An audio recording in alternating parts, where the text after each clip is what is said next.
Berapa orang dalam masjid ni yang ikut mazhab Syafi'i dalam soal ni? Cuba angkat tangan. Jadi makna apa tuan-tuan? Saya nak beritahu, kata kita sendiri pun ada beberapa keputusan yang diputuskan oleh Imam Syafi'i yang kita tak ikut pun. Dan tidak ikut itu tidak salah. Nak beritahu yang tu, tidak salah. Pasal apa? Pasal mengikut 3 mazhab lagi yang merupakan jumhur. Pendapat jumhur dalam soal ini mengatakan tidak perlu ada ijab dan qabul. Tidak perlu ada aku jual dan aku beli. Wujud keredaan. Bila kita pergi beli barang, kita bayar duit, makna kita reda. Kawan tu bila kita nak beli barang dia, dia tak halang, makna dia reda. Bermakna keredaan sudah wujud. Keredaan itu menyebabkan jual belinya sudah sah. Itu ceritanya. Muslimin dan muslimat yang dirahmati Allah sekalian. Firman Allah, wala taqtulu anfusakum, dan janganlah kamu bunuh akan diri kamu dengan mengerjakan yang membawa kepada binasa, sama ada pada dunia ataupun pada akhirat. Itu dia.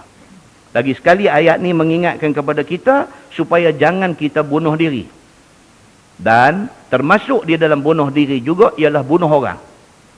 Kerana bunuh orang macam bunuh diri kita. Pasal orang tu dengan kita dalam Islam dia kata saudara. Kalau kita bunuh dia macam kita bunuh kita sebab dia saudara kita. Maka Islam melarang sebarang usaha nak membunuh orang. Islam larang. Tak boleh bunuh orang. Dan tak boleh bunuh diri. Di dalam hadis Nabi SAW bersabda, Nabi kata, man qatala nafsah bi syai'in uzziba bihi yaumal qiyamah. Nabi sebut dalam hadis tu, barang siapa bunuh diri dengan menggunakan sesuatu benda, uzziba bihi yaumal qiyamah, di hari akhirat esok diazab dia dengan apa yang dia guna masa nak mati dulu di hari akhirat esok. Kalau masa atas dunia dia bunuh diri dia dengan tikam pisau, di akhirat esok dia sentiasa duk tikam diri dia. Tikam, cedera, sakit, Allah bagi hidup balik. Dia tikam lagi, cedera, sakit, Allah bagi dia hidup balik. Begitulah seterusnya. Kalau dia bunuh diri dengan minum racun, di hari akhirat esok dia sentiasa minum racun. Minum racun sampai luruh habis segala isi perut dia ni. Luka, cedera parah habis segala usus dalam perut dia. Sakit ni Allah yang mengetahui. Allah bagi elok balik, dia minum lagi racun. Rosak sakit Allah saja yang mengetahui. Allah bagi elok balik, dia minum lagi. Begitulah seterusnya berdasarkan kepada hadis Nabi SAW ini. So, jauhilah daripada perbuatan bunuh diri. Kecewa macam mana pun, Allah doa ada di sana. Dan Allah Subhanahu Wa Taala sentiasa bersedia untuk nak ampun silap kita. Jangan akhiri hidup kita dengan bunuh diri. Dan jangan sekali-kali ingat dalam hati nak bunuh orang lain. Firman Allah Subhanahu Wa Taala, innallaha kana bikum rahimah. Bahwasanya Allah Subhanahu Wa Taala adalah dia dengan kamu amat kasih dan amat sayang, pada tegah kamu daripada buat yang demikian itu. Allah sayang kita. Pasal itulah Allah larang kita buat benda-benda yang disebutkan tadi. Allah tak bagi kita makan harta orang dengan jalan tak betul. Pasal apa Allah tak bagi? Pasal Allah sayang kita. Kalau kita pergi buat juga benda tu, kita makan harta yang bukan hak kita, esok kita kena azab. Saja aja kita kena azab. Allah tak mau kita kena azab. Maka Allah pesan, jangan buat macam tu. Allah sayang kita. Pasal itu dia pesan, jangan bunuh diri. Jangan bunuh orang. Pasal apa? Orang yang bunuh diri dan bunuh orang, akhirat esok susah dia. Allah tak mau kita susah di akhirat esok. Dia sayang kita. Pasal itu dia larang kita buat benda ni masa kita hidup di atas dunia. Muslimin dan muslimat yang dirahmati Allah sekalian. Firman Allah, wa man yaf'al zalik udwanan wa zulma fasawfa nuslihi nara. Dan barang siapa yang perbuat akan yang demikian itu, yakni barang yang ditegah tadi ni, maka lagi Allah Subhanahu Wa Taala akan masuk akan dia ke neraka, terbakar dia di dalamnya. Itu dia. Tuhan dah bagi tahu dah, aku dah abang, jangan makan harta dengan jalan tak betul. Jangan makan harta orang dengan jalan salah. Jangan curi harta orang. Jangan makan rasuah. Jangan terlibat dengan riba. Jangan berjudi. Yang semua-semua benda ni boleh mendatangkan harta dengan jalan tak betul kepada kamu. Jangan buat benda ni. Jangan bunuh diri. Jangan bunuh orang. Kalau hampa buat juga benda yang aku kata tak boleh ni, Allah kata aku akan hantar hampa ke neraka.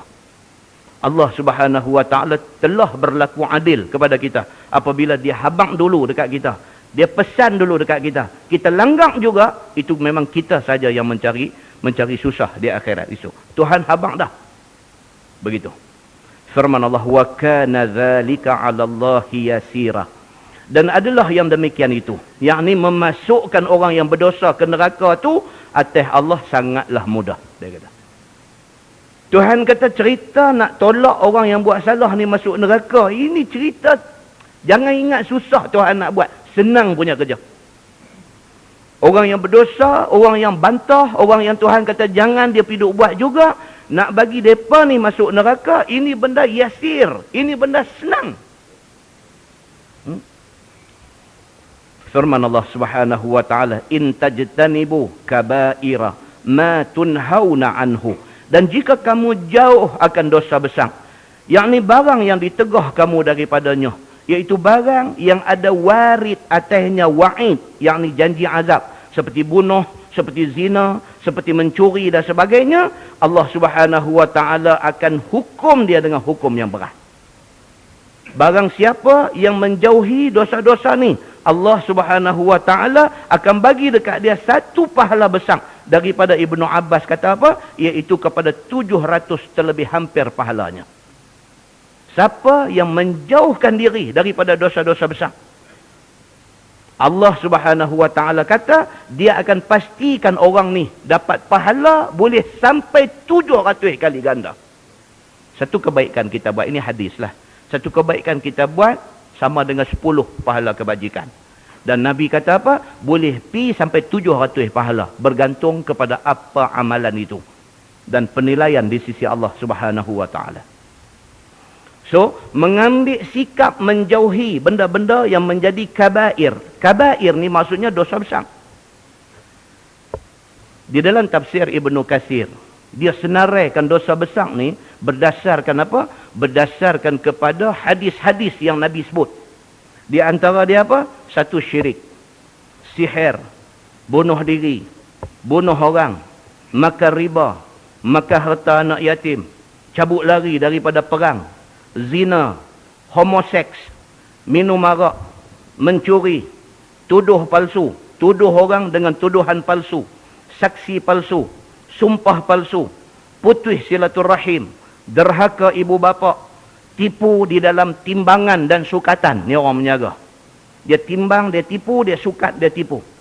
Tak semayang, dusta Nabi, mencaci para sahabat Nabi, enggan menjadi saksi benar, memberi ataupun makan rasuah, menjadi broker kepada zina. Ini disebut dalam hadis. Dia jadi postman karat, tolong atok satu budak jantan dengan satu budak perempuan nak berzina. Dia tolong atok. Dia ada satu apartmen di Tanjung Bunga, dia pergi bagi dekat budak jantan dengan budak perempuan ni, nah hampa ambil kunci, aku ada satu apartmen di sana, pergi hampa nak buat apa sana. Dia menjadi broker kepada orang nak berzina. Juga masuk di dalam dosa besar, fitnah, engkar bayang zakat, bakar menatang hidup dengan api. Ini semua ada dalam hadis. Menatang hidup, duk hidup-hidup tu kita pergi bunuh dia dengan api. Itu juga dosa besar yang ada satu janji azab nak kena dekat dia. Isteri yang menolak ajakan suami untuk bersama sedangkan dia tidak uzur, putus asa daripada rahmat Allah, ataupun makan babi ataupun makan bangkai sedangkan tidak darurah, tidak dalam keadaan darurat. Ini disenaraikan sebagai dosa-dosa besar. Banyak yang kita selalu duk jumpa dalam hadis popular ni, cerita 7 perkara. Ijtanibus sab'al mubiqat. Hendaklah hampa jauhi 7 benda yang boleh membinasakan hampa. Apa dia? Asyirku, wassihru, wa qatlun nafsi allati harramallahu illa bilhaq. Yang ni kita baca dah banyak kali dah. Itu 7. Dia ada lagi berapa puluh lagi berdasarkan kepada keterangan Quran dan hadis-hadis Nabi SAW. Itu semua adalah dosa besar. Menjauhi perbuatan-perbuatan ini, Allah janji pahala kepada orang yang menjauhi benda ni. Menjauhi benda ni sudah dapat pahala. Firman Allah, nukaffir ankum sayyiatikum wa nudkhilkum mudkhalan karima. Nescaya kami, yakni Allah Subhanahu wa taala, mengkifarahkan daripada kamu akan segala dosa kecil kamu dengan mengerjakan taat, dan kami masuk akan kamu akan tempat yang mulia, iaitu syurga. Itu dia. Kita lari daripada dosa besar tu, Allah Subhanahu wa taala kata apa? Dosa kecil aku ampun. Dosa kecil ni apa dia tuan-tuan? Melihat orang perempuan tak tutup aurat, dosa kecil. Melihat. Tak boleh buat apa. Kita hari ni buat kereta, kita nanti nampak, pergi tempat kerja kita nanti nampak,